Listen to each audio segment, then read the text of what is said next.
The news in detail.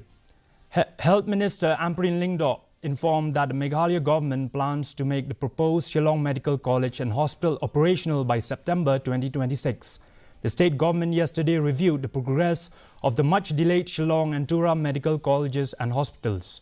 The minister also informed that the state is preparing itself for the inspection to be conducted by the National Medical Council. The government will also float an expression of interest for recruitment of doctors, including military doctors who are retired and eligible for teaching. Tura Medical College, we expect it to be likely operational sometime 26-27.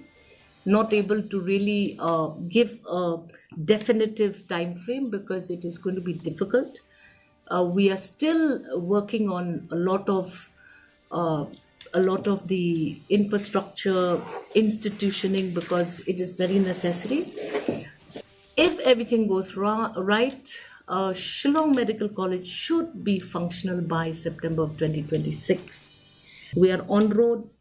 Looks like we may be able to do it.